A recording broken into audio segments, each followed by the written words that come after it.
She crashed into him like a runaway freight train, her hands clawing at the expensive fabric of a coat that cost more than her life. The rain was a relentless hammer against the Seoul pavement, but Nalia Baite didn't feel the cold, only the raw, stinging terror of the man screaming her name from the shadows behind her. Desperate, cornered, and out of options, she did the unthinkable. She lunged upward, pulled his head down, and crushed her lips against his in a frantic, trembling claim. Around them the world died. Dozens of men in tailored black suits froze, their hands hovering over concealed steel, their breath hitching in a collective state of shock. They weren't looking at a girl. They were looking at a corpse who hadn't realized she was dead yet.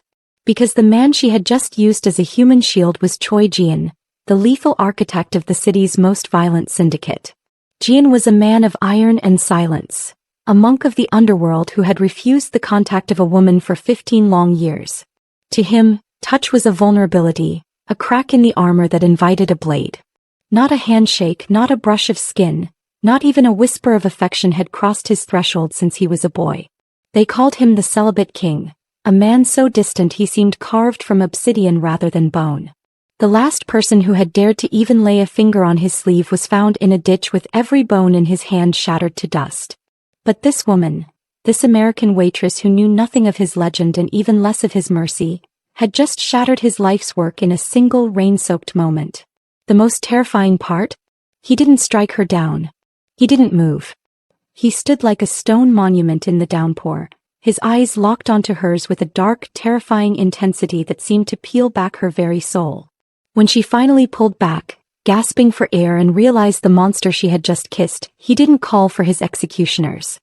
He simply looked past her at George Winter, the man who thought he owned her, and spoke 5 words that changed the gravity of the entire street. "What is your name, woman? Before I show you the blood and fire that followed that night and how a desperate escape turned into a permanent obsession, you need to see the hell she was running from. If you're ready for a story about a man who finally found a reason to break his own laws, then welcome to the fold. Strap in because we're going to a place where mercy is a luxury and love is a war." 3 hours before the rain-slicked asphalt of the parking lot became her sanctuary, Nalia Baite was standing in the sweltering back kitchen of Lumiere, battling a different kind of fire. The air in the kitchen was thick with the scent of searing meat and the sharp sting of onions, a chaotic symphony of clashing metal and barked orders. Nalia pressed a cold, damp rag against her inner wrist, the skin there angry and blistering where the hot oil had spat at her moments before. She didn't cry out. In this city, tears were a currency she couldn't afford to spend. Her co-worker, Yuna, leaned against the stainless steel counter, her eyes heavy with a weary sort of pity. "Go home, Nalia," she urged, her voice barely a murmur over the hiss of the industrial dishwasher. "That burn needs real medicine." Nalia tightened her grip on the rag, her jaw setting in a line of iron. "Rent is due on Friday," she replied, her voice steady despite the throb in her arm. "I'm 200,001 short. I'm not going anywhere." Nalia was a shadow in a land of bright lights, an American girl from Atlanta who had chased a dream to Seoul only to have it collapse into a heap of broken promises and folded programs. With her mother gone and no home to return to, she had chosen to stay in this sprawling concrete maze, learning the language and the customs of a people who often looked through her as if she were made of glass. She had become an expert at navigating the minefields of powerful men and their bloated egos, serving them appetizers that cost more than her monthly survival. She adjusted her apron and stepped back into the dining room, a space dripping with diamonds and the heavy, oppressive smell of old money. But the atmosphere had shifted. It was tighter now, humming with an electric tension that made the hair on her neck stand up. Mr. Cho, the manager who usually moved with the grace of a shark, intercepted her with sweat beading on his upper lip. "Table 12. He whispered, his fingers digging into her elbow with a strength born of pure terror. "The VIP room. You're on them tonight." Nalia looked toward the heavy oak doors at the back of the hall. She had seen the black cars idling outside, the men with cold eyes and hidden steel. She took the order tablet, her burned wrist screaming in protest, and walked toward the room that would end her life as a fugitive and begin her life as a prize. The heavy oak doors of the private room swung open, revealing a world where air was a luxury and silence carried the weight of a death sentence. 6 men sat around a long black table, 5 of them a loud, chaotic blur of silver-tongued laughter and cigarette smoke. But at the head of the table sat a vacuum of stillness that pulled the very light from the room. Nalia felt the temperature drop as her gaze locked onto him. He didn't lean back, he didn't drink, and he didn't acknowledge the orbit of men who angled their bodies toward him like sunflowers to a black sun. Choi Ji-An was a masterpiece of lethal discipline, his posture so perfect he looked like a figure painted onto the canvas of the underworld. His black hair was swept back from a brow that had never known the softness of a woman's touch, and his eyes, darker than the obsidian they resembled, held a cold, unreadable depths. Nalia steadied her breathing, her pulse a frantic drum against the burn on her wrist. "Good evening, gentlemen," she said, her voice a fragile bridge across the tension. "I am Nalia. I'll be taking care of you tonight." Most of the men looked up with the usual mix of surprise and hunger she had learned to endure. But one man, a brute with a thick mark of violence running from his temple to his jaw, watched her with a grin that felt like a hand around her throat. Ji-An, however, remained a statue, his hands folded on the table as if he were presiding over a funeral. "The Bordeaux," the marked man commanded, his eyes crawling over her like insects. 2010. "And ensure the glasses are spotless. I despise a smudge." Nalia bowed, her survival instincts screaming at her to flee, but as she turned to leave, the man's iron grip clamped onto her burned wrist. Pain exploded behind her eyes, a white-hot fuse that lit the fire of her terror. "You're a long way from home, aren't you?" he sneered, squeezing the blistered skin until she gasped. "America. I've always wanted to see how much an American girl can take." Nalia's jaw locked as she fought the urge to scream. "Let go," she breathed, but he only pulled her closer, his entitled grin widening. The room fell into a suffocating quiet. The other men watched with a sick kind of amusement, none daring to intervene because the man crushing her arm was the right hand of the king. She was a sacrificial lamb in a den of wolves, and the man at the head of the table had yet to even lift his gaze. The air in the room didn't just thicken, it turned to lead. George Winter yanked Nalia's arm with a savage entitlement, sending her stumbling into the edge of the table. The serving tray flew from her hand, a frantic arc of silver that ended in a violent explosion of porcelain and crystal against the marble floor. Wine bled across the white stone like a fresh wound. In the wreckage of that sound, a voice sliced through the chaos, not a shout, but a low vibrating frequency that carried the weight of an executioner's blade. "Release her." 2 words were all it took. George Winter's iron grip didn't just loosen. His hand jerked back as if he had been struck by lightning, the sneer on his face vanishing into a mask of pure, unadulterated terror. Choi Ji-An still hadn't looked up. He was slowly rotating a crystal glass between his fingers, watching the light dance along the rim with a terrifying, mechanical focus.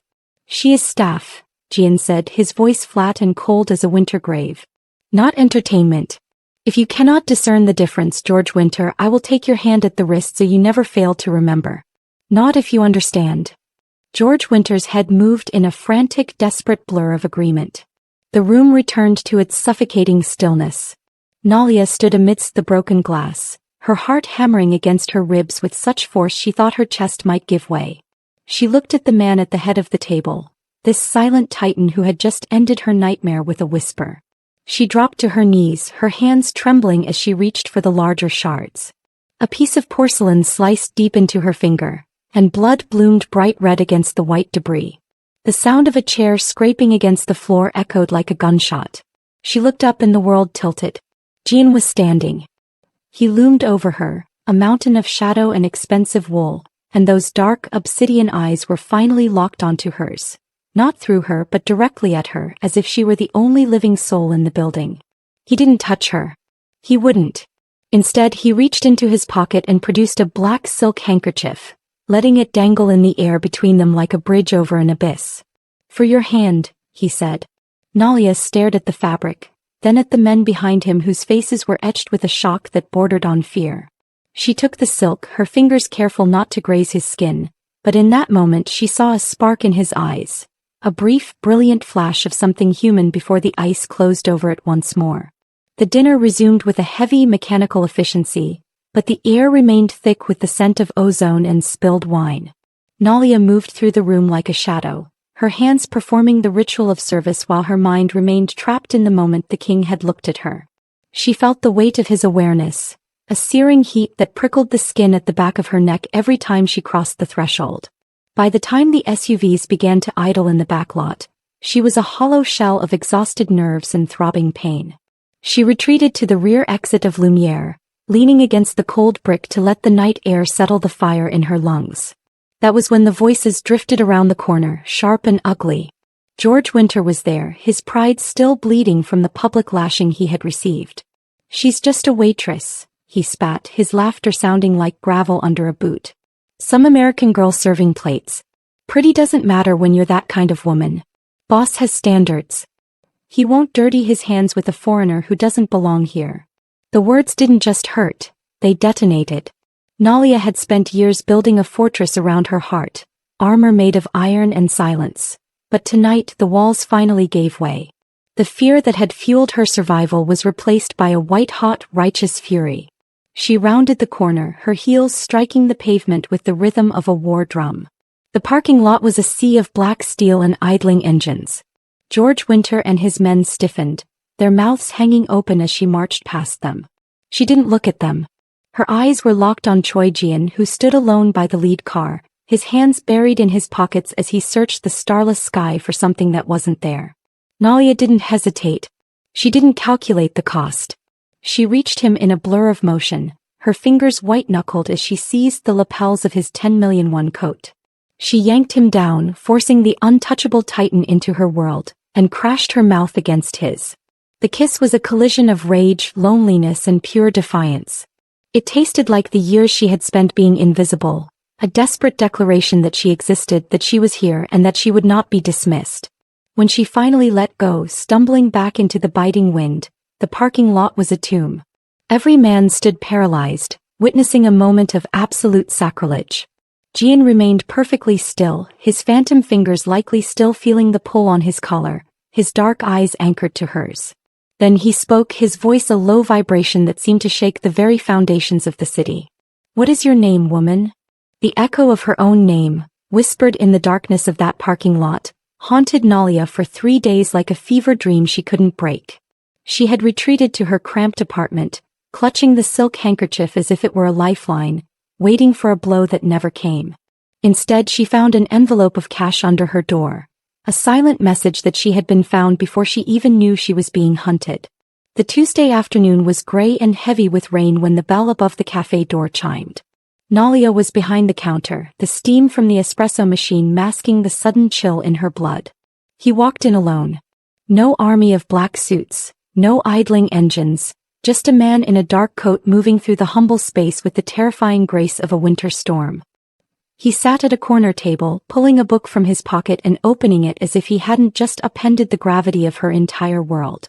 Her legs felt like lead as she stepped toward him, the tray in her hand trembling in a rhythm she couldn't suppress. She deserved a medal for the steadiness of her voice when she asked for his order. He looked up, and those obsidian eyes, deep, unreadable and ancient, pinned her to the spot. "Black coffee," he said, the sound of his voice vibrating through the floorboards. "No sugar." Nalia retreated to the machine, her heart a frantic bird against her ribs. When she returned and set the cup down, she turned to leave, but his voice anchored her. "Your wrist," he remarked, his gaze dropping to where the dark mark of George Winter's grip still marred her skin. "It's healing," she replied, her voice tightening. "That was not a question," he countered. He watched her with a focus so intense it felt like a physical weight, his jaw a rigid line of tension that never seemed to uncoil. "Does it still hurt?" he asked, the words quieter now, carrying a strange, raw frequency. Nalia looked at him, really looked at him, and saw the exhaustion etched into the hollows of his face, the weariness of a man who had lived 1,000 years in the dark. "No," she whispered. "Thank you for what you did that night." A long silence stretched between them, thick with the scent of roasted beans and unspoken truths. He looked back down at his book, his profile as sharp and unforgiving as a mountain ridge. "You're welcome," he murmured, and Nalia realized with a jolt of terror that the untouchable king hadn't come for the coffee. He had come to see if the fire she had lit in that parking lot was still burning. Ji-An returned the next day, and the day after that, a silent sentinel at his corner table who had become the gravity around which Nalia's afternoon revolved. On the third day, when she approached with his black coffee, she found a weathered book already resting on the wood, a first edition of James Baldwin's Giovanni's Room. The sight of it made the air in her lungs vanish. "How did you know?" she asked, her voice a thin thread of disbelief. Ji-An didn't look up from his own reading, his profile as rigid as a statue carved from stone. "You have a quote tattooed on your inner wrist," he said, his voice a low vibration that seemed to hum through the tabletop. "The one George Winter tried to break. Not everything that is faced can be changed, but nothing can be changed until it is faced." Nalia's breath caught in her throat.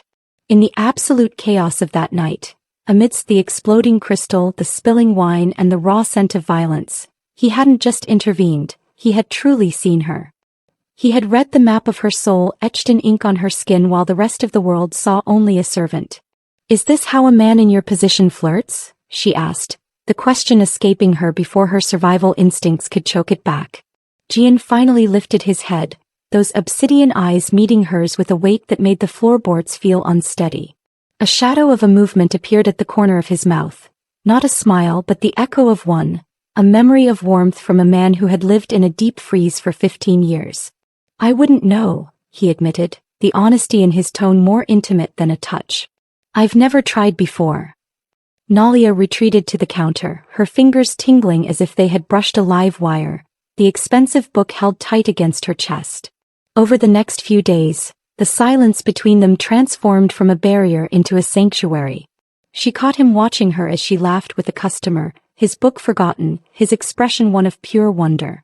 It was the look of a man who had spent his life in a windowless room finally witnessing the sun. Neither of them moved, trapped in a gaze that lasted seconds but felt like lifetimes, as the universe shifted beneath their feet. Something had fundamentally altered in the atmosphere of that small cafe. The untouchable king was no longer just observing a curiosity, he was gravitating toward a light he could no longer ignore. The transition from the quiet sanctuary of the cafe to the glittering violence of the Shilla Hotel Gala was like stepping into a lion's den lined with gold.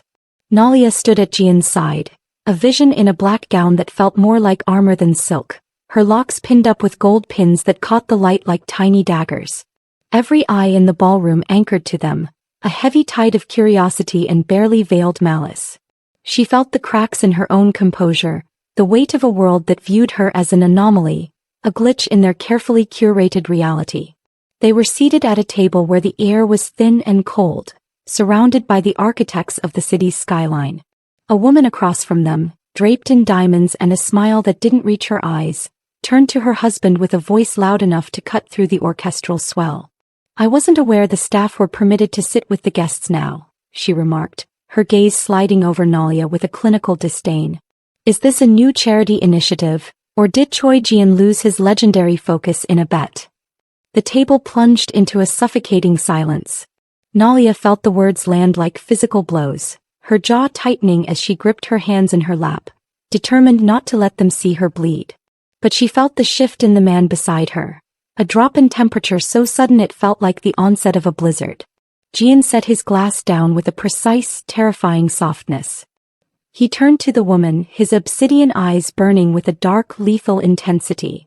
"This woman has survived more in 24 years than you have endured in your entire cushioned existence," he said, his voice a low vibration that commanded the oxygen in the room. "And your husband currently owes my organization 11 billion won in construction loans that I can call in before the dessert course arrives." He paused, letting the weight of his words settle like a shroud over the table. "If you speak of her again in a tone that is anything less than what you would use for a queen, I will dismantle your life with a single phone call while I maintain eye contact with you." The woman's face drained of color, her arrogance collapsing into a mask of pure terror. Under the table, Ji-An's hand found Nalia's, his fingers sliding against hers in a firm, possessive squeeze. It wasn't just a gesture of comfort. It was a declaration of war against anyone who dared to touch what was his. For Nalia, the ballroom stopped being a cage. She looked at the man who had lived 15 years in a fortress of stone, realizing he was no longer just protecting his pride, he was fighting for her. The peace Nalia had found in Ji-An's defense was shattered 3 days later when a shadow fell across the garden stone where she sat reading. Becky moved through the estate with a cold, calculated elegance, her Chanel suit as sharp as a blade and her beauty so sterile it seemed to drain the warmth from the afternoon sun. She didn't offer a greeting. She simply watched Nalia with a smile that carried the sting of a winter frost. "So you're the one," as you remarked, her Korean sounding like silk over a razor. "The waitress everyone is whispering about. The woman who thinks she tamed the untouchable king." Nalia closed her book, the weight of the woman's disdain pressing against her chest like a physical hand. "I'm Baekisyu. My father is Assemblyman Baek, and I have been engaged to Choi Ji-An since I was 16 years old." The word engaged hit Nalia with the force of a hammer, a sudden brutal eviction from the sanctuary she thought she had built. Sua leaned in, her eyes reflecting an absolute lack of empathy. "He didn't tell you, did he?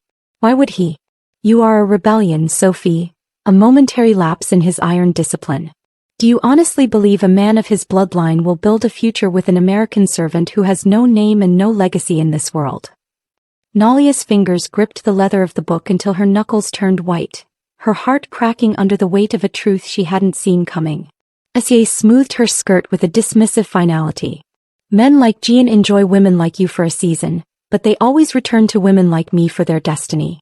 Have a plane ticket ready. You're going to need it." When Ji-An found Nalia an hour later, he didn't need to ask what had happened. He read the devastation in the line of her shoulders and the distance in her eyes. "Are you engaged to her?" Nalia asked, her voice splintering like wood under pressure. Ji-An's face turned to absolute ice, a mask of rigid denial that did little to soothe the fire in her blood. "It was an arrangement made by our fathers before I took the throne," he said, his voice a low, vibrating frequency. "I never consented to it. She is nothing to me." But for Nalia, the silence he had kept was a betrayal far deeper than any political contract. She looked at the man who had claimed her with a kiss and realized that even in his palace, she was still a stranger looking in through the glass.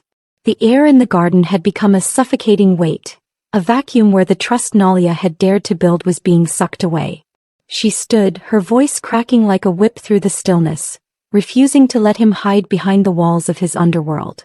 "I am standing in the middle of a world where people call me that kind of woman behind my back, and you kept an entire engagement from me," she said, her eyes burning with a tired, familiar sadness. She didn't want his explanations. She wanted the truth he had deemed her too unimportant to know. "I'm going home," she whispered, a finality in her tone that stopped him cold. She turned and walked out of the garden, past the stone walls and the armed men who watched her with confusion, and she didn't stop until she reached her tiny apartment in Yanamdong. She pulled her suitcase onto the bed, her hands shaking as she began to pack the few belongings she had left. She had learned long ago that when the heart begins to break, it is time to move. She was halfway through when the knock came, hard, insistent, and echoing with a desperation that didn't belong to a king. "Go away, Ji-An," she shouted at the door. "I can't." His voice came through the wood, raw and trembling. "I sat in that garden for 4 minutes and 37 seconds after you left. I tried to let you go. But 4 minutes and 37 seconds without you was already unbearable, and I refuse to find out what a lifetime feels like." Nalia stood frozen, staring at the door as his pride shattered in the hallway. He told her he had ended the arrangement, that he would burn every bridge, every deal, and every handshake in this city just to keep her. "I care about your laugh and your tattoo and that terrible coffee you made me drink," he confessed, his voice breaking in a way she had never heard. "I have never said please in my adult life. I'm saying it now. Please open the door." When she finally pulled it open, he was standing in the cramped, dim hallway that smelled of laundry and old oil, the most powerful man in Seoul with red eyes and his soul laid bare. He took her face in his hands, his touch still carries a tremor of fear, but he held on as if she were the only thing keeping him from drowning. "Stay," he breathed, leaning his forehead against hers. "Please stay." Nalia felt her own tears fall, the taste of forgiveness heavy in the air as she leaned into the man who had finally decided that she was worth more than his kingdom. The fragile peace they had built in the hallway was a target painted in neon for the wolves circling the perimeter. Baekisyu, humiliated and festering with a poisonous rejection, realized that the untouchable king had finally grown a heart, and a heart was something that could be cut out. She reached into the darkest corners of the underworld, handing Chairman Zhang the one weapon he had never possessed, a map to Ji-An's only vulnerability. Nalia was leaving the cafe after a late shift, the cool evening air finally feeling like freedom, when the world turned to iron. Two men surged from the shadows. She fought with the raw, unyielding ferocity of a woman who had spent her life refusing to be a victim. She bit until she tasted copper and drove her knee into his stomach until she heard the air depart his lungs. But there were too many hands, and the needle in her neck brought a heavy, chemical darkness that swallowed the Seoul skyline. She woke up in a tomb of cold concrete, her wrists bound by zip ties that bit into her skin with every heartbeat. Chairman Jang stood over her, his silver hair gleaming under a single buzzing bulb as he wore a smile that made her skin crawl. "You are a very expensive piece of leverage, Miss Baite," he remarked, his voice smooth and terrifyingly calm. Nalia looked him in the eye, her defiance unbroken even in the face of death. "He is going to kill you," she said, her voice flat and certain. "You think you've found a weakness, but you've actually found the reason he'll burn this city to the ground." Back at the estate, the phone in Ji-An's hand didn't just break. It shattered under a grip that could crush stone. The video on the screen, Nalia bound and bruised, detonated the last of his iron control. His lieutenants burst into the study, only to be met by a sound that wasn't human. A primal, ancient vibration that shook the very foundation of the Ryu Syndicate. The walls he had spent 15 years building to keep the world out had finally fallen, but they hadn't left him weak. They had left him unleashed. "Find her," he commanded, his eyes turning into pits of dark, vibrating fury. "Every man, every resource, every contact. And I want Jang alive. I need him alive because what I am going to do to him requires a pulse." In that moment, the untouchable king was gone, replaced by a man who realized that mercy was a luxury he had just traded for war. Ji-An moved through the dark warehouse complex in Incheon like a force of nature, a silent, precise engine of destruction that hadn't held a weapon in 3 years. The air was thick with the scent of industrial grease and the metallic tang of impending violence, but he didn't hesitate. He was always ahead of his men, always the closest to danger because every second of distance between him and Nalia was a second he could no longer tolerate. He tore through Jang's guards with a brutal, mechanical efficiency, his body remembering every lethal lesson learned in blood since he was 17. He found her in a basement room, tied to a chair under a single buzzing bulb. She was bruised and a thin line of red traced her cheekbone, but her eyes remained clear and defiant as they locked onto his. He crossed the floor in 3 frantic strides, cutting her restraints with a hand that finally carried a tremor. Nalia fell forward into him and he caught her, holding her so tight he could feel their heartbeats hammering in a synchronized rhythm against his chest. "Stop apologizing," she whispered against his neck, cutting off his choked-out regrets. "Just take me home." He kissed her then, a collision that tasted of salt, iron, and the devastating relief of a narrow escape. He carried her out of that tomb in his arms, passing his men who stood aside in a wall of silent respect. But the night wasn't over. After sending Nalia to the safety of the estate, Ji-An returned to the study that smelled of cedar and the heavy weight of a dying brotherhood. George Winter stood by the window, his shadow long and crooked. For 20 years they had been closer than blood, but that bond had dissolved into the bitter arithmetic of betrayal. "I was your brother," George Winter's voice cracked in the stillness. "Then she appeared and I became nothing." Ji-An listened, his expression a mask of cold, unyielding iron. "You put her in the path of the wolves," he said, his voice a low vibration that carried no mercy. "You let them hurt her. For that, there is no forgiveness." He gave his oldest ally 1 hour to leave the city forever, a final act of mercy that felt like a death sentence. As the door closed behind George Winter, Ji-An stood alone, realizing that the untouchable king was truly dead, replaced by a man who had finally learned that love demands a sacrifice far greater than any empire. 2 days after the violence at the warehouse had subsided, Nalia Baite walked into the Beck family residence alone. She didn't bring the syndicate's muscle or the weight of Ji-An's name. She brought only the raw, burning truth of a woman who had refused to die. Beck Sue was in the living room, a vision of sterile perfection that finally cracked when Nalia stepped into the light. For the first time, the chill of fear flickered behind Sue's eyes. Nalia sat down across from her, her movements steady and fueled by a quiet internal fire. "I didn't come here for an apology," she said, her voice a low vibration that commanded the stillness of the room. "I came to tell you that you never lost him to me. You can't lose something that was never yours." Sue's jaw tightened, the mask of the elite slipping to reveal the desperation beneath. Nalia leaned forward, the bruises on her skin from Sua's conspiracy serving as a testament to her survival. You spent 16 years building a fantasy around a man who never looked at you the way he looks at me, Nalia continued, her words slicing through the air like a blade. And when reality didn't match your dream, you didn't grow. You conspired to have me destroyed. The silence in the room was heavy, thick with the scent of lilies and the rot of a dying legacy. Nalia looked at the woman who had tried to erase her and felt a sudden, sharp pang of pity. He chose me because I walked into his world with nothing but myself, and that was enough for a man who has everything. She stood up, her spine a column of iron. I didn't fall in love with the untouchable king, Nalia said, her voice anchoring the moment. I fell in love with Ji-An, the man who drinks black coffee and reads books and can't dance to save his life.